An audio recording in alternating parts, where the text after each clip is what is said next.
Welcome to Unscripted. I'm your host, Shinnai Mitchell, and this is your digital dose of coolness.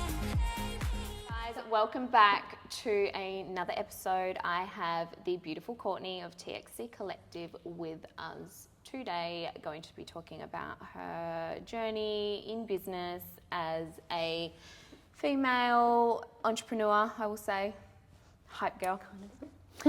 And so we're going to dive right into it. Tell us a little bit about the story of TXC Collective, how you started the business, and it's, 10 years old now? Yeah, I think so, 10 or 11. Ooh. We were just laughing because I don't have a birthday. So you don't have a birthday for it? Because I actually should have done something for 10 years because that's quite a long time. But I think... And what year was that? What years was your 10 years? Maybe it was last year, but I just haven't been calculating. I think because the first couple was so... Like I was managing Mecca, and I had TXC as like a little side hustle. So right. I think I was actually thinking about this part today, that I think because I wasn't confident as a makeup artist back then, I didn't want anything that was attached to me as Courtney Terry. So I wanted to create this like almost like an alias. And that's where TXC came. Yeah, and I actually called it Tavia Creative, and I just made it up. Who? Because I don't know. I just made up Tavia Creative, and I had a few girls that worked with me at Mecca that were really talented. And so I was like, hey, like, if I was able to like procure work, would you come and work for me underneath this umbrella? And they were way better than me. And I was like, that would be good because that would boost me and I wouldn't have to put myself out there. You always had imposter syndrome. Yeah, for sure.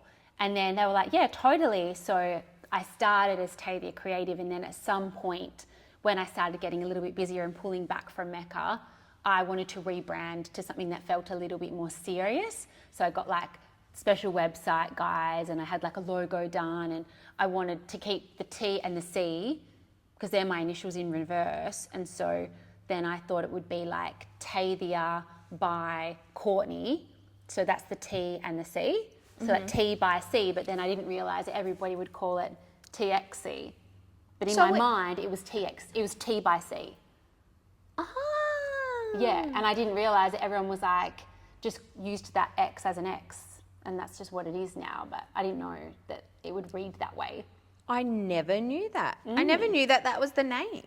I thought it was just, for some reason I just thought it was your initials and not even reversed. That's how dyslexic I must be. Yeah, but it doesn't really mean, it actually means nothing.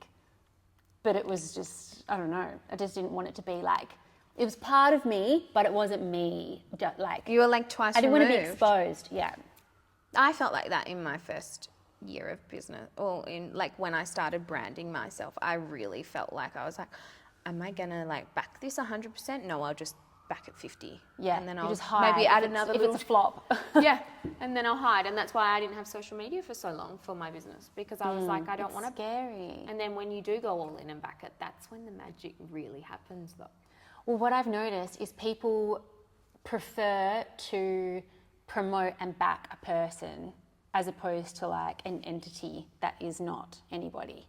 Yes. Because they feel like they're connecting with an individual that they know, that they care about, and when there's no face or human attached, it's just it's not as strong, I think. And that's so it can be a bit of a curse as well.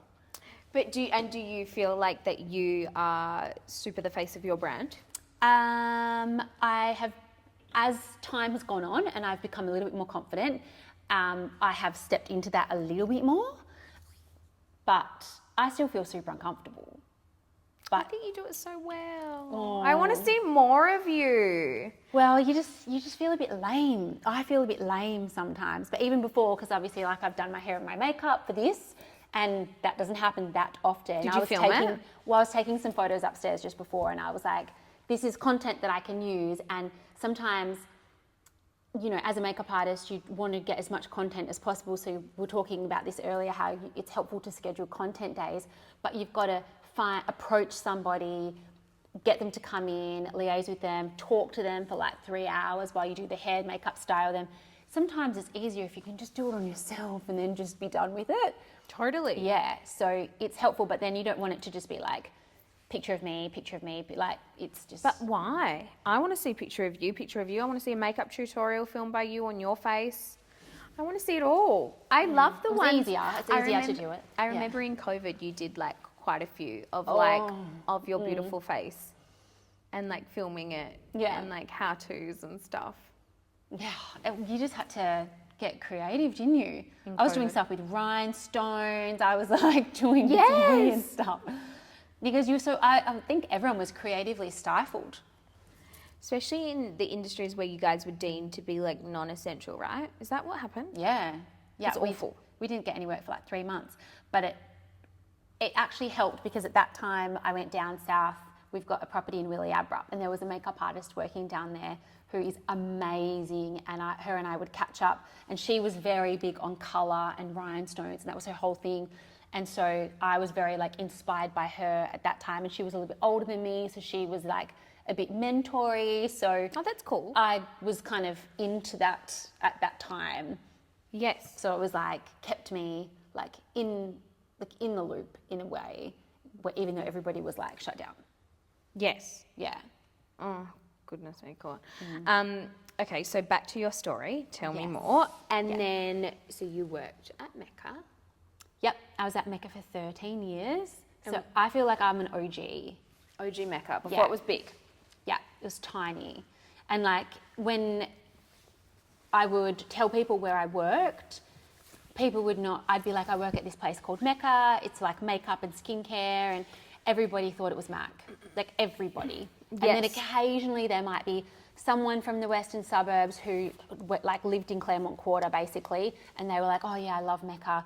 I've got the Stila lip glaze or whatever, but that was very rare. Nobody knew what it was. It was like very, very niche, and they just like, I actually say this all the time, I'm so lucky makeup got popular because it was not a popular choice when I did my makeup course like probably 18 or 19 years ago, and then 2 years after that I started working at Mecca. It wasn't like a trendy, like fun thing. No one was into it. It was not a thing. There was Mac that in the Napoleon city. Curtis. There was Napoleon. Yeah, keep going.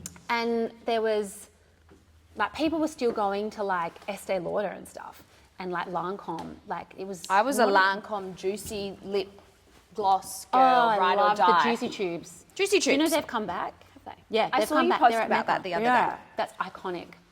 And like I would, if someone was going like to Bali or overseas, I would always like, please get me one duty free, because they were like $40. That was expensive. They were pretty expensive though. Yeah. For like an 18-year-old or something, that was like. My mum used to always buy them for me. But yes, Anyway, I digress. And then you started TXC. Yeah. So I started TXC, kept working on the shop floor, and then eventually I couldn't do both. Like I think I was down to 1 day a week, and I still had to, like I'd get a shoot and then I'd have to give my shift away, and Mecca weren't very supportive of that. They weren't very big on like artists. It almost was like being a makeup artist was like a threat to the offering on the floor. I think these days they're a little bit more like, that's how you retain good artists, right? Is you have to be flexible to their freelancing. But back then I had to like pick one, and I had done my time at Mecca. So I had a little studio, well, it was actually a big warehouse in Osborne Park was my first studio, and I shared that with a florist, a photographer, and I think, this wasn't even that long ago, but somebody that did like, I think they were doing like lettering and stuff for weddings, like, you know, like invitations and stuff. And I had like a little spot at the front, literally just a warehouse.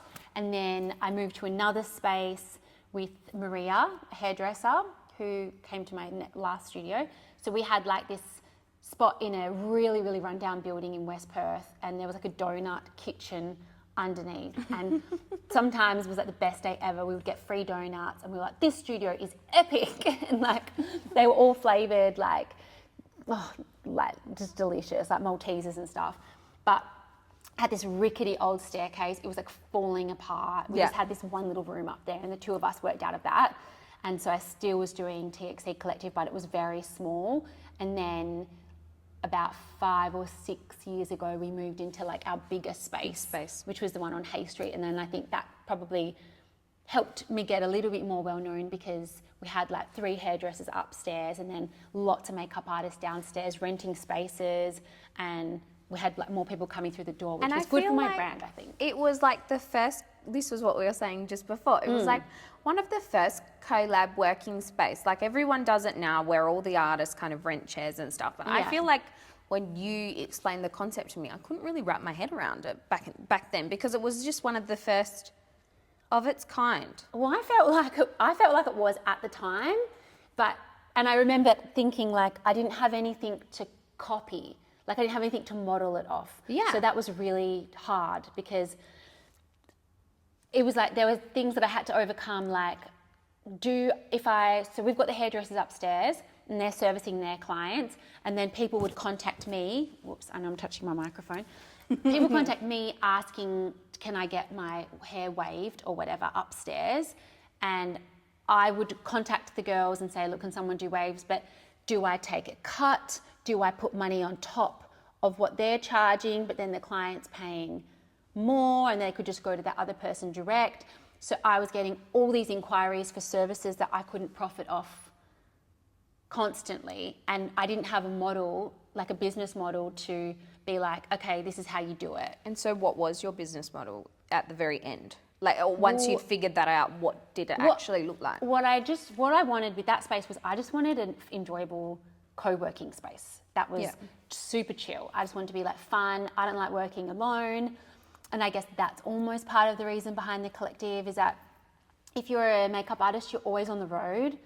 Historically, now people have studios, but it used to be in the car by yourself, solo, and it's not the funnest. It's so lonely. I know. I was thinking of that before. I was like, what do we can do for your work Christmas party? I just go to all my clients' ones. True. Which is like, and they would have good ones. Yeah, and I'll have a lot. Yeah, it'll just be like really busy. December hangover city. Yes, true. But anyway, yes, I feel you when you say it's a very lonely gig. It's a lonely gig. And as a creative, you need things to bounce off as well. Oh, and it keeps you relevant. There's so many benefits because everyone's like, even like sometimes you could go for a long period of time thinking you're doing beautiful makeups, and then you can see one of the other girls just do something ridiculous. And you're like, whoa, I need to up my game. That was freaking awesome. Or like, never would have put those colors together. I'm really inspired by that. Or like, oh, that, like, what are you using? Like, someone will get a delivery and it'll be all new stuff that you've never tried. Or it just keeps you so like engaged and motivated and like in touch with what's going on.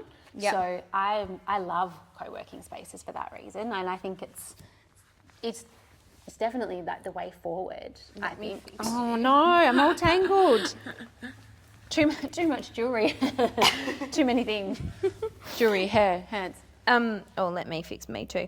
And then now you've downsized a tiny little bit. Yeah. So now no hair, just makeup. And what was the decision behind that? I just wasn't enjoying the big old space. Like it was. I'm really big on finding like the sweet spot in your business between like the amount of energy and the return. And the return doesn't even have to be like necessarily purely monetary. It can be like just joy and like fulfillment. Yeah. And it just wasn't lining up for me and I just wasn't enjoying it. And I think because it was a beautiful old building, like it was like almost like a heritage like I remember age. that space, yeah. Had like pressed tin roof or like ceiling, and there were lots of things that I loved about it, but buildings like that need constant maintenance. And I just wasn't prepared to like, it was due, you know, I was like, it's probably due soon. And I just didn't have I know I've been doing it for so long now that I think it's hard to keep that motivation and that engagement at that level the whole way through, and I was ready to like take a backseat. And I think also because we had moved to Mandurah and done like big reno on a small beach shack, I was very drained. I was like, I didn't have much left. To then figure out what to do with that space. You're like, I'm done with properties. Yeah, we were month to month, like on our lease. Yeah. So it was easy. And are you loving your new, well, not your new space, but your most current space? It works better for me. Like it's so simple. Because in the old space, like, yeah, I think once you've done like a commercial lease, like you really get, there's so much. Like, there's just so much. Like you have to have cleaners and monitored alarm systems and internet and like repairs and like in our sense we had like basins and like just all kinds of things, and things break and you know, there's just stuff all the time. Yeah. And now it's pretty chill because it's one Low room. maintenance. Yeah, no sinks, no, I was gonna say no alarm, shouldn't say that, but just like, you know, just it's very chill, very small, and everyone's very easy. And So just makeup. it's nice, just makeup. The sweet spot. Found the sweet spot, I think. Good. Yeah. Good. Yeah. So now, what was since you've been in business, what has been your biggest challenge? I think this will probably change over time. I think if you asked me a year ago and then maybe asked me in 1 or 2 years, I might have a different answer. So this is my answer is very much like shaped by my recent experiences. But I think at the moment, because we're going through IVF, I think what's really challenging is when you are a sole trader or you work for yourself or you run a business, there are just some days that you just have to kick on. And like, it doesn't matter what's happening. And the buck stops with you. You have to. You just don't have a choice. Like, Yeah. There's just been like a few, like, especially if you're doing something like important, like weddings are so important. I think it'd be different if... And you're so big in that space, and it's there's so much pressure around that particular every day. weekend, every single weekend, someone's counting on you to like be there and do it exactly like the trial, or if not, remember all the changes from the trial, and no one can be you, and it's such a personal touch that even like it has to be such a super extenuating circumstance to not be there, To not show up. to not for show that up. wedding, yeah. And sometimes like doing the IVF, like for example, this weekend I had a scan that I just had to have because we're going to Bali this week. And the only day he could get me in was Saturday morning. And it was like right before a wedding. So I already had a client that I had to give to somebody else, which I hate doing because I just tried to never ever do that. And then I had to go in, have this scan. I was like, it's either going to be a positive one or a terrible one.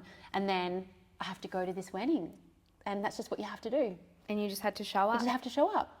And that's just that. There's been so many situations like that where you're like I remember like breaking up with long-term boyfriends and like wiping the tears away, and then rocking up at the trial and being like, so you're getting married. This is really exciting. And on the inside I'm so you're like, triggered. I want to die.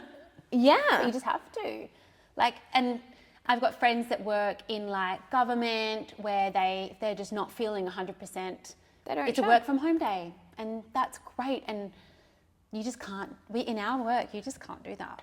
And so No. I think that's like a really big challenge that I think people don't necessarily think about when they think about starting a business. It's like, maybe it depends on the nature of your industry.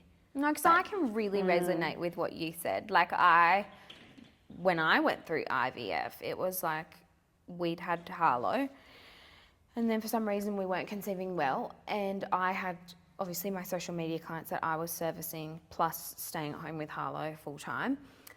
And then IVF came along, and so I was, whilst the portfolio of social media clients that I had to service was a lot smaller, I still had to crack on with that. And I still had to just show up for them and my daughter. Yeah. But it's just the nature of running your own show, I guess, until you maybe grow bigger. But then again, no one's still you. People join you because of you. Totally. I think it's tricky when you like planning long range, especially in the IVF space as well, because I've even had times where I'm like, okay, if we fall pregnant now, then I'll have a baby in peak season, and then I'll look in my calendar at like March or something, and You're I'll be like, I've got 100, I've already got booked." that's impossible. How's someone could do those weddings? Like everyone's booked. That's like everyone's full. I've already booked 5 jobs for people on that day. Like what? And then you almost have to put yourself to the side sometimes. But then I don't know. Like you can't live like that either. And how are you going to navigate that if, say, that does come up? I think one of the great things about working in like a team is that you have a network of people that you can call on. Yeah. And I think the makeup industry in Perth is really it's pretty awesome. There's so many group chats on different platforms, and when people are stuck or someone's really sick or someone's been in an accident or like it's all happened, everybody bands together. Hey guys, we need a cover for this. Like, That's is anyone really free? nice. So nice, and everybody's really supportive. Like, Because there's other spaces that are in that beauty space or beauty in, you know, space that aren't as supportive and are more competitive. yeah. So it's really I'm nice. sure there's like nuances, like a subtext under some of it, but generally I think it's really good. So yeah, people will always rise to the occasion, but you know, you don't want to cast the net too wide. It's nice if they're in you want to be able to vouch for someone and know that they're going to do a good job. Like everyone's, you know, most people are amazing, but you just want it to be someone that you know you can rely on. Oh yeah, you know, like, I'm that